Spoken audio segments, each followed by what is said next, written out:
అందరికీ నమస్కారం. మనము తరచు కొన్ని మాటలు వింటూ ఉంటాం. మన గురించి, ఎదుటి మనిషి గురించి. ఏమని అంటే, అరే వాడు మాట మీద నిలబడడురా, అరే మనిషిని అస్సలు నమ్మొద్దురా, అరే వాడెందుకురా ఎప్పుడు మారిపోతూ ఉంటాడు అని ఇలా కొన్ని సందర్భాల్లో అనేక సార్లు ఈ మాటలు మనము వింటూ ఉంటాం. ఈ మార్పుకి కారణం మనలో ఉన్న గుణాలు, రజోగుణం, తమోగుణం, సత్వగుణం. ఇవి మన మనసును ప్రభావితం చేస్తూ ప్రతి సందర్భంలో మన ప్రవర్తనను మార్చేస్తాయి. ఒక సందర్భంలో మనం మంచిగా ఆలోచిస్తాము, మరో సందర్భంలో అదే మనిషి తప్పుదారిలోకి వెళతాడు. ఎందుకంటే గుణాలు బయట పరిస్థితులకు ప్రభావితం అవుతాయి. ఉదాహరణకి, ఒక షుగర్ పేషెంట్కి జిలేబీ తినకూడదు అని తెలుసు. అది బుద్ధి చెప్తూ ఉంటుంది, జిలేబీ తినకూడదు, నీకు షుగర్ ఉంది అని. కానీ జిలేబీ కనిపించగానే తినాలనే కోరిక వస్తుంది. అది చెప్తున్నది ఎవరు? మనిషిలో ఉన్న గుణ ప్రభావము. ఇక్కడే మనిషి లోపల యుద్ధము జరుగుతూ ఉంటుంది. బుద్ధి మరియు గుణము, ఈ రెండిటి మధ్య ఒక వాగ్వాదం జరుగుతూ ఉంటుంది. తినకూడదని ఒక్కసారి, తినాలని ఒకసారి, తింటే ఏం కాదులే అని ఒకసారి, తింటే ఏమైపోతాను అని ఒకసారి. ఇలా మనసులో బుద్ధికి గుణానికి రెండిటి మధ్య వాగ్వాదము, యుద్ధంలాగా జరుగుతూ ఉంటుంది. బుద్ధి ఎప్పుడు విచక్షణతో ఉంటుంది, మంచి చెడుల మధ్య తేడా తెలుసుకుంటుంది, బాధ్యతతో ఉండాలని బుద్ధి ఎప్పుడు ఎరుకలో ఉంటుంది.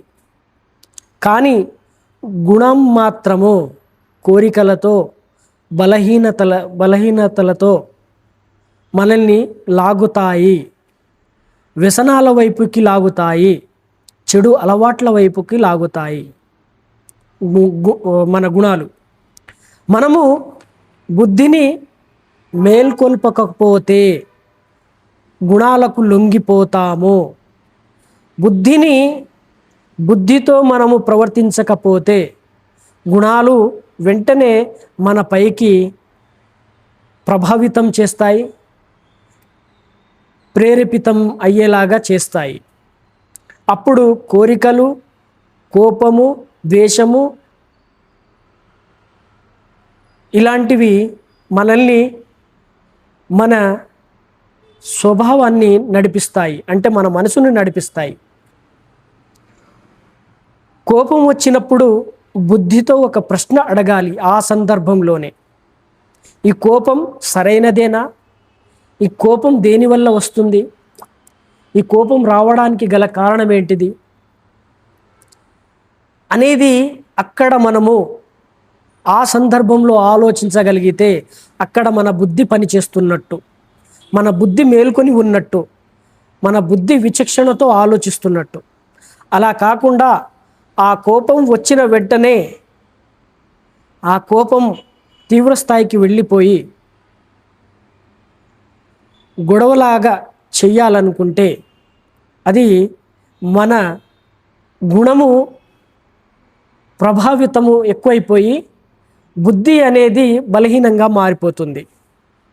అందుకే గుణాలు మనలో ఉండడము సహజము.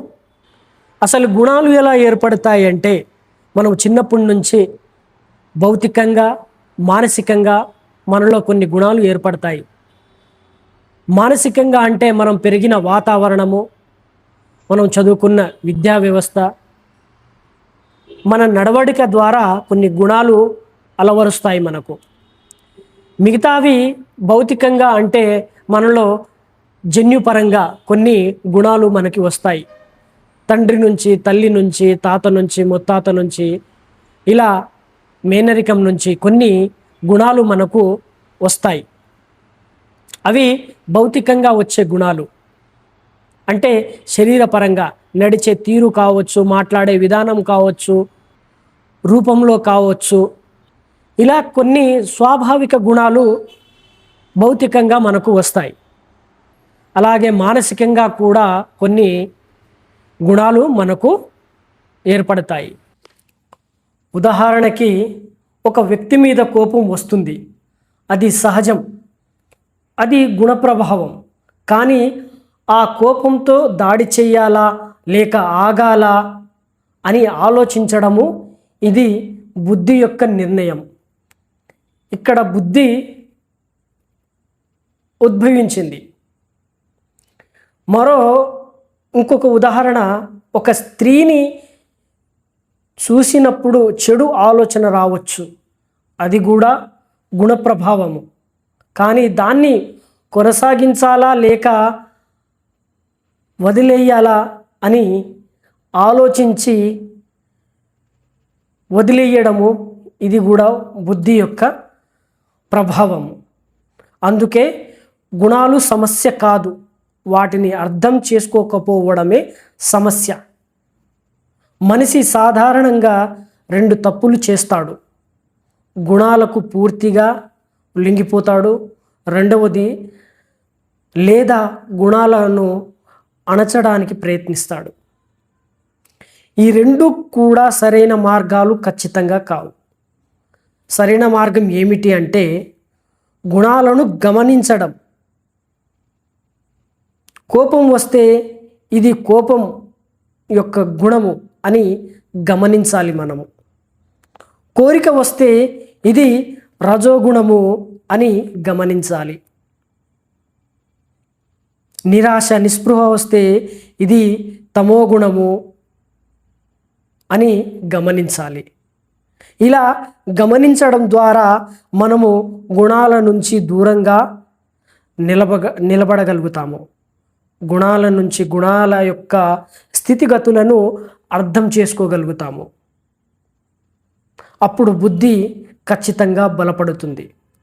బుద్ధి బలపడితే మనిషి తనపై నియంత్రణ పొందుతాడు, తనని తాను అర్థం చేసుకునే స్థితికి వస్తాడు. ఇది ఒక అవగాహనమైన జీవితం. మనిషిలో అనేక గుణాలు పుడుతూ ఉంటాయి, వస్తూ ఉంటాయి, పోతూ ఉంటాయి. కారణము ఈ ప్రాపంచిక జీవితంలో మనిషి జీవిస్తున్నాడు కాబట్టి అన్నిటిని చూసి ఆకర్షితుడవుతాడు, పొందాలనుకుంటాడు, కావాలనుకుంటాడు. ఇవి కారణము మనలో ఉద్భవించే అనేక గుణాల వల్ల. అలా గుణాలకి లోబడి మనిషి వాటి వెంట పరిగెత్తి ఏదో పొందాలని తాపత్రయపడుతూ ఉంటాడు. మద్యము తాగే అలవాటు ఉన్న మనిషికి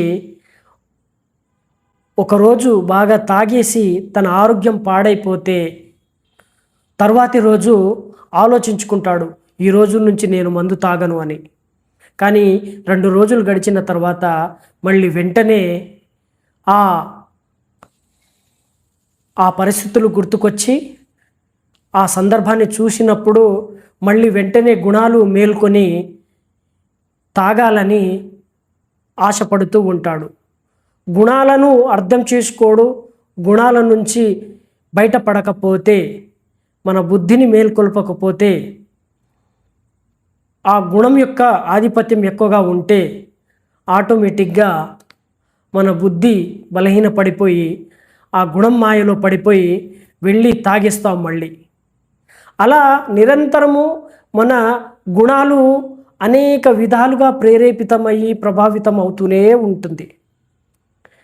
కాబట్టి గుణాన్ని మనము అర్థం చేసుకొని వాటి మీద మనము ఆధిపత్యాన్ని సాధించగలిగితే మన బుద్ధి మేల్కొని మనకు ఏది ఉండాలో ఏది ఉండకూడదో, ఏమి చెయ్యాలో ఏమి చెయ్యకూడదు, ఎప్పుడు ఎలా ఉండాలి, ఏ విధంగా ప్రవర్తించాలి, ఏ విధంగా మాట్లాడాలి అనేది ఒక స్పష్టమైన అవగాహన వస్తుంది. మన జీవితం మనకు అర్థమవుతుంది, మన మనసు యొక్క స్థితిగతులు మనకు అర్థమవుతుంది. ఆధ్యాత్మిక జీవితం అంటే గుణాలను పూర్తిగా తొలగించడం కాదు, వాటిని అధిగమించడం. సత్వగుణము కూడా చివరికి దాటాల్సిందే. ప్రతి మనిషి, ఎందుకంటే అది కూడా ఒక గుణమే.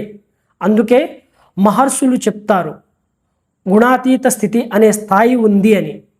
అక్కడ మనిషి గుణాలకు బంధింపబడడు, అతను కేవలం గమనించే వ్యక్తిగా మారిపోతాడు. అప్పుడు జీవితం మారుతుంది. కోపం వస్తుంది, కానీ అతను కోపం కాదు అనే విషయాన్ని తెలుసుకోవాలి మనం. కోరిక వస్తుంది, కానీ అతను కోరిక కాదు, నేను కోరిక కాదు అని తెలుసుకోవాలి మనం. అన్ని గుణాలు వస్తూ పోతూ ఉంటాయి, కానీ నేను మాత్రం సాక్షిగా ఉంటాను అని తెలుసుకోవాలి. ఇదే నిజమైన స్వేచ్ఛ, ఇదే నిజమైన ఆధ్యాత్మిక యొక్క అన్వేషణ. కాబట్టి గుణాలను అర్థం చేసుకోవాలి, బుద్ధిని మేల్కొల్పాలి, విచక్షణతో జీవించాలి. అప్పుడు జీవితం మారుతుంది, అప్పుడు మనిషి మారుతాడు, అప్పుడు నిజమైన శాంతి మనలో ఏర్పడుతుంది. గుణాల యొక్క ప్రతి కదలిక మన నిత్య జీవితంలో మనకు తెలుస్తూ ఉంటుంది. ఏం చెయ్యాలి, ఏం చెయ్యకూడదు, ఏటు చెడు వైపు మన ఆలోచనలు వెళ్తున్నాయి, ఏ గుణము ప్రేరేపితం అవుతుంది అనే ఆలోచన మనకు ఎప్పటికప్పుడు తెలిసిపోతూ ఉంటుంది. ఆ గుణాలను మనము గమనించగలిగితే, మన బుద్ధి విచక్షణతో వాటిని చూడగలిగితే, వాటిని ఆ గుణాలను అధిగమించగలిగితే ఆటోమేటిక్గా మన జీవితము ఖచ్చితంగా మనకు అర్థమవుతుంది. కాబట్టి గుణాలు మన జీవితంలో ఖచ్చితంగా ఉంటాయి. అవి పూర్తిగా పోయే స్థితి ఆధ్యాత్మిక జీవితంలో వెళ్ళినప్పుడే గుణాతీత స్థితి మనిషిలో ఉంటుంది. అది చాలా పై స్థాయిలో ఉండే ఆధ్యాత్మిక స్థితి అది. కానీ ప్రస్తుతము మన గుణాలను మనం అర్థం చేసుకోగలిగితే, మన బుద్ధి విచక్షణతో వాటిని మనము గుర్తించి అర్థం చేసుకోగని అధిగమించగలిగితే, మనము మన జీవితంలో ఏమి జరగాలి, ఎలా ఉండాలి, ఏం చేస్తే మన గుణాలకు లోబడకుండా ఉంటాము అనేది ఖచ్చితంగా అర్థమవుతుంది.